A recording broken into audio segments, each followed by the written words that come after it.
सुप्रभात बच्चों, मैं आपकी शिक्षिका अनुराधा समयाल आज आपके समक्ष कक्षा 7वीं की कविता स्नेह शब्द का सार लेकर आई हूँ, जिसके रचयिता हैं श्री भवानी प्रसाद मिश्र जी। सबसे पहले मैं बच्चों आपका परिचय कविता से करवाना चाहती हूँ। कविता क्या होती है, कविता कहते किसे हैं।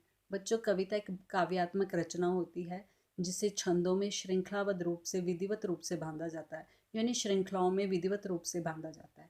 छंद क्या होते हैं? लयबद्ध रचना, यानी कविता को जब आप लय से पढ़ेंगे तो आपको एक रस का अनुभव होगा, आपके मन को एक सुकून मिलेगा अगर आप उसे लयबद्ध तरीके से पढ़ते हैं। उसे कहते हैं कविताई। यानी कभी भी आप कविता को लें और देखें, ये पैराग्राफ में होती है। ऐसा माना जाता है कि सर्वप्रथम काव्य की रचना आचार्य भरतमुनि जी ने की थी। तो ये था कविता का परिचय। यानी जिस चीज़ के बारे में हम शुरुआत करने जा रहे हैं, सबसे पहले हमें उसका परिचय मालूम होना चाहिए कि जिस विषय को हम पकड़ रहे हैं वो विषय है क्या, वो कहते क्या हैं। तो ये था एक कविता का छोटा सा परिचय। अब बात आती है स्नेह शब्द पर। स्नेह शपथ, जैसे मैंने कहा कि स्नेह शपथ क्या है, भवानी प्रसाद मिश्र जी की रचना है। जैसे स्नेह शपथ, ये शब्द ही हमें बता रहा है कि ये स्नेह और प्रेम से बंधी हुई रचना है। यानी इस पूरी रचना में प्रेम के महत्व को दर्शाया गया है कि जीवन में प्रेम का कितना महत्व है। कवि कहते हैं कि कोई परिचय हो या अपरिचित हो, यानी परिचित हो या अपरिचित हो, हमारी जान पहचान का हो या ना जान पहचान का हो, अनजान व्यक्ति हो, कभी भी उस व्यक्ति के यश पर कोई धूल उड़ती दिखे, यानी कभी भी उस व्यक्ति के चरित्र पर कोई उंगली उठाए, तो प्रयत्न करो कि तुम्हारी जीवा से कोई भी ऐसा शब्द ना निकले। यानी बुराई को देखकर आप बुराई को बढ़ावा मत दें। कोशिश करें कि आप अपनी जीवा से मधुर वचन निकालें, प्रेम भरे वचन निकालें, क्योंकि बुराई को हम प्यार से ही ख़त्म कर सकते हैं। यानी समाज में प्रेम का बेहद महत्व है। दूसरी बात है कि मत कभी भी ऐसा कहो कि वह ऐसा ही था या ऐसा ही रहा होगा, क्योंकि यदि उसने कोई गलत राह पकड़ी है, वो भटक गया है, माना कि उससे गलती हो गई है, वो गलत रास्ते की तरफ चला गया है, तो हजार बंदे चाहे उसको गलत करें, कहें, तुम कोशिश करो उसे उस गर्त से बाहर निकालने की। यानी ऐसा प्रयत्न करो कि वो उस सिचुएशन से बाहर निकले।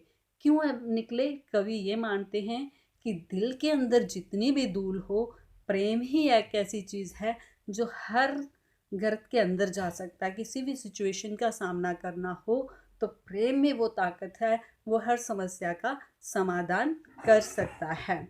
आगे कवि कहते हैं, जो गिरे हुए को उठा सके इससे प्यारा कुछ यतन नहीं।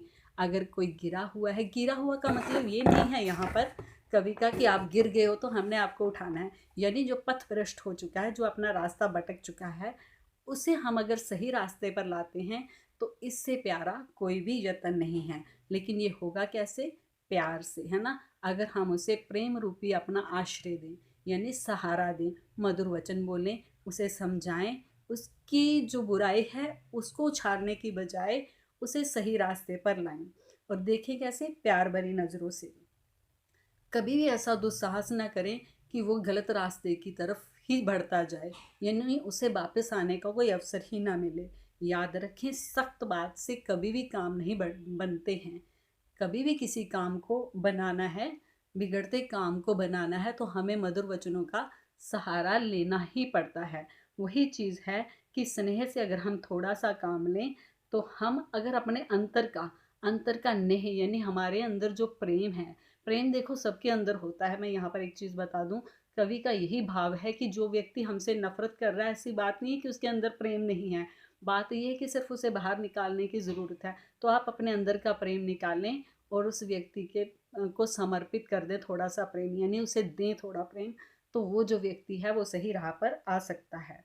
लास्ट में कवि अपनी इसी बात पर अडिग रहते हुए सबसे ये निवेदन कर रहे हैं और शपथ दे रहे हैं, कसम दे रहे हैं कि इसकी करुणाकार की।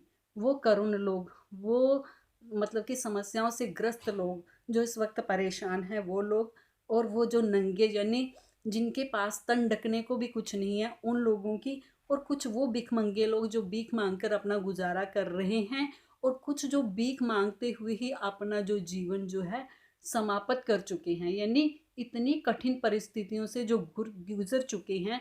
हम लोगों ने उन्हें इस सिचुएशन में देखा भी, लेकिन हमने अपना स्नेह उन्हें नहीं दिया।